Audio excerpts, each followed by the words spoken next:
இத நீங்க எப்பயுமே புசு புசுன்னு இருக்கிறதுக்கு ஒரு சின்ன டெக்னிக் சொல்றேன். நோட் பண்ணிக்கோங்க. செம்பருத்தி இலை இருக்கு பார்த்தீங்களா, ஒரு 10 செம்பருத்தி இலை எடுத்துக்கோங்க. செம்பருத்தி பூவுல இருக்கக்கூடிய இதழ்கள் மட்டும் எடுத்துக்கோங்க. எடுத்துக்கிட்டு மிக்ஸியில போட்டு நல்லா ஸ்மாஷ் பண்ணுங்க.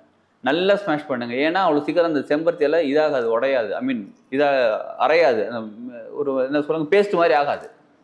சரிங்களா? கொஞ்சம் தண்ணி ஊத்தி நல்லா ஸ்மாஷ் பண்ணிட்டு, அந்த தண்ணிய வடிகட்டினாலும் பெருசா வடிகட்ட முடியாது அத. ஏன்னா, அது ஒரு மாரி கொழ கொழன்னு இருக்கும். அதனால வடிகட்ட முடியாது. அத என்ன பண்ணுங்க, அப்படியே எடுத்துக்கிட்டு கொஞ்சம் சீயக்காய், வீட்ல அரைச்ச சீயக்காய் அந்த மாரி அது நல்லா சீயக்காய் எடுத்து போட்டு நல்லா அதில கிளறிட்டு, ஐ மீன் நல்லா பேஸ்ட்டா ஆக்கிட்டு, தலைக்கு குளிக்கிறதுக்கு அந்த கொஞ்சம் போட்டுட்டு, தலையில நல்லா அப்படியே போட்டு, முடியெல்லாம் நல்லா போட்டுட்டு, அதுக்கப்புறம் நல்லா வாஷ் பண்ணணும். ஏன்னா, செம்பருத்தி இலை சின்ன சின்னதா இருக்குமா, அது இலை இருக்கும். அதெல்லாம் நல்லா வாஷ் பண்ணிடுங்க. நல்ல தலைமுடி புசு புசு புசுன்னு இருக்கும். சாஃப்ட்டா இருக்கும். சூப்பராக இருக்கும். இது உடம்புக்கு ரொம்ப நல்லது. உடம்புக்கு நல்ல குளிர்ச்சியை குடுக்கக்கூடியது. ஏற்கனவே என் உடம்பு குளிர்ச்சியா தாங்க இருக்கு. இத போடலாமா? தாராளமா யூஸ் பண்ணலாம்.